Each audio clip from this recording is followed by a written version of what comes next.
you have no time to think about, okay, this dude that frustrated me, I need to sit back and okay, I'm not doing anything again. To be really honest with you, I was going for a whole deal of opportunities in 2021. 2021, I had 375 rejections. But you ask about purpose.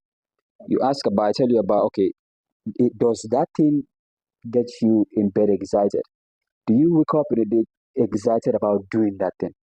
When you have these questions answered, you have no time to think about, okay, this dude that frustrated me, I need to sit back and okay, I'm not doing anything again. To be really honest with you, I was going for a whole deal of opportunities in 2021. 2021, I had 375 rejections. Interesting. 2021, 375 rejections. I have them. I keep documentaries of these things. Okay. The things I apply for, the rejections I get. I have a whole catalog. They're there. 2022, it was worse. I have over 400 and something rejections. You apply for, okay, you need funding for a particular project you want to execute. You apply for it. Of course, we are sorry you have a great project, but unfortunately we can't fund you right now. You have a whole deal of these things. But I always tell people that usually come to me for, okay, they've mentored me this. Okay, I need you to apply for this thing, I need to apply for this thing. They will apply for it, then they get rejection. Then it's like, Dave, I'm tired. They just gave me 2 rejections. I was like, how many times have you tried? I've tried 2 times. I've failed more than you tried. That's what I usually tell them. You just go to, I've failed more than you have tried. You understand? So you have a systemic barrier you need to break. So one of the ways I personally break free of that, I had to work on myself. I look at people in the field I'm currently working at. What are they doing right? What is that one thing I could improve on? That was when I had to learn about how to sell. I learned about how to market. I learned about communication, writing, speaking. These are things that is extremely crucial as an entrepreneur. You need to able, because you're gonna do a whole deal of presentations. Sure. I do presentations every now and then. You need to be able to communicate about what you do in 1 minute. You need to tell somebody who has never heard about what you do in 30 seconds. Communication, marketing, selling. So I learned about all these things and I had to move outside. Okay, if this environment is not that conducive, they're not a little appreciating of what I'm doing, I move out a little bit. Then I start going for international opportunities. But the problem about the international opportunities now, they are extremely, extremely competitive. So if you go in there, you need to bring your A game. I think that's one of the scenarios that have really shaped me. And I learned the aspect of how to put my business out there, how to sell my business. And by the grace of God, things have really improved since I take up that particular decision. You understand? I can apply for something where 4,000 people applied for. I can be the one person, the sole person that is selected. I bench the progress I've made against all these things. Wow. And I'm grateful to God to that. You understand? That is one. Another thing, funding. You have a brilliant idea. You want to do something. But who is that person that will believe in you? It's like, okay, Thomas, this is this money. Go do what you want to do. You can find them around that much. They are as rare as a diamond you can find in the on earth. So, but one thing I believe is, let's learn about this. Let's live by this as a young person. Start with what you have. What do you have now? Start with what you have. Do what you can and start where you are. You started this.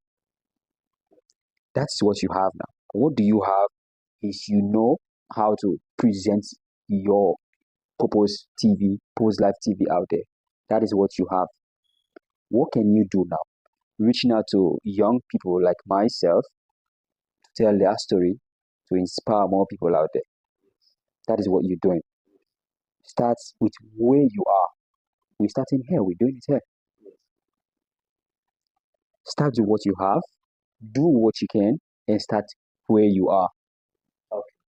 It's not. I didn't have any dime to start my business, but eventually now I have more than enough to go start another business all the way in Liberia. I'm not in Liberia. I don't know anybody there, but I'm starting a whole new project there, and it's by the grace of God, things are really shooting out quite well. So you have this deal of barriers. Young people usually, oh, I don't have money. You don't need to have money. Money is not the first thing when you want to do what you want to do. Are you ready to do what you want to do? Does this thing really excite you in the morning? Do you go to bed sleeping about this particular thing? You have barriers, where you came from, your family, the background. You don't have any successful somebody in your family, and you want to be successful. My goodness, the kind of backlash you're going to experience, it's huge. You might not necessarily have the backlash from your mom, but from yourself, your mentality, how you think, and all these things. To change how you think, how you see things, oh my goodness, it's difficult. You have to reinvent yourself. You have to be a whole new person in this particular scenarios. What you did? I reinvented myself. Exactly. Exactly. What's the name of the company? So I'm working on 2 companies right now. The first one, the one that's the plastic project, is ECOVIRONMENT. ECOVIRONMENT, yeah. The other one, the Central Digital Academy. So it's a school we're building in Liberia. Come to that. I like talking about that school so much. I'll let you. So, what do you do? EcoVironment, what do you do? So basically, at EcoVironment, we recycle plastic into paving tiles, the bricks. So basically, we just add value to plastic. You want to tell me that the normal tiles we know, the one we buy, and the blocks in Ghana, I don't know whether outside they use what we use to build the house. We use cement, sand to make block in order to have a nice, beautiful mountain. Yeah. You want to tell me that you can substitute the cement for plastic. Plastic. Absolutely. Like, how is that possible? How is it going to hold fair? I mean, how is that possible? It all depends on the ratio, how you do it. And the tiles we have now, we have the one in plastic. Plastic. So do people buy? Absolutely, people buy. So the problem, when you start, especially this kind of thing, it's especially like I was saying, the community you grew up. People are used to cement. That is basically what people are used to. So if you want to bring something new to that particular community, you're going to experience a whole deal of existence. So if you imagine somebody who is used to a tile made with ceramic, with cement, then you present to them plastic. So the thing about plastic in the first place is when you use plastic, what comes to your mind after using it? You throw it. Yeah. That is basically what comes to your mind. You understand? Yeah. So if you using those plastics, so people have the notion that plastic, after using it, it's garbage. It's not useful. I'm not, but then it's kind of natural way to know that plastic itself is not strong. So, like we have buckets that we use to bucket that we bath in. You see, sometimes you fetch water and taking the water to the house. Some of us, where we are coming from, you have to get fresh water, carry it. Sometimes on your head and break. So I can't just imagine something I know that is not strong. You are telling us to build a house. Okay, imagine that. We experience. We had these questions all the time. All right. So these questions are there all the time. I'm definitely coming there. So we have these questions all the time, as in, this was risky. What if it break? Blah blah blah, and everything. You understand?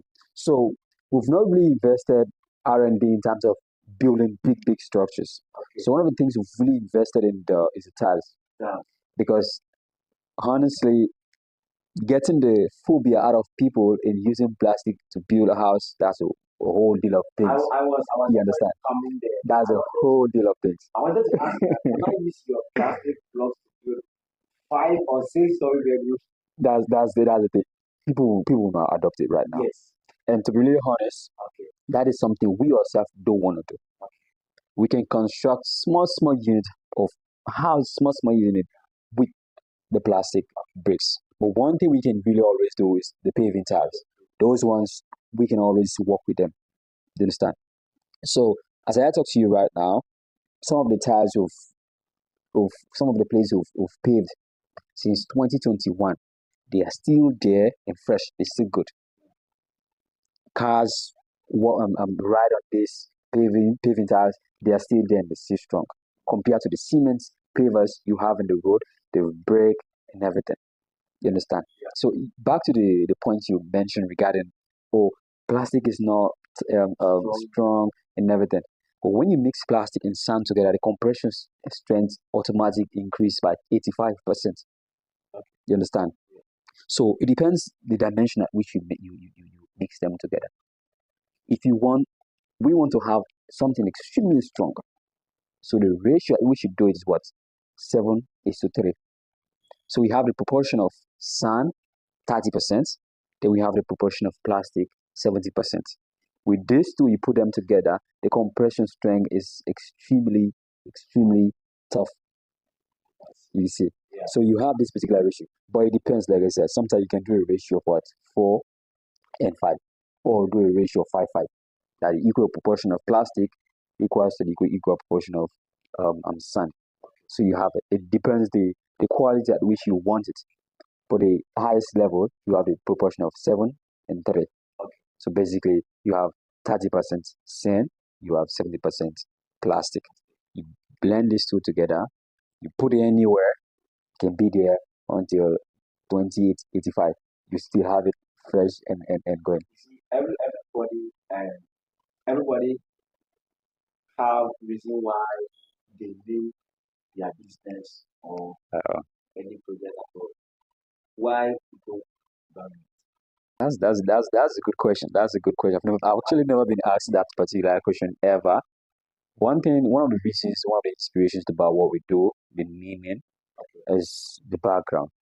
So, like I said, I have a background in sustainability. Anything that has to do with sustainability is just me. So the word eco basically means safe. You understand? So the world right now, the entire world, we all moving towards living a sustainable lifestyle. The aspect of working with joy in its plastic recycling facility, we all moving towards living sustainably. So the point here is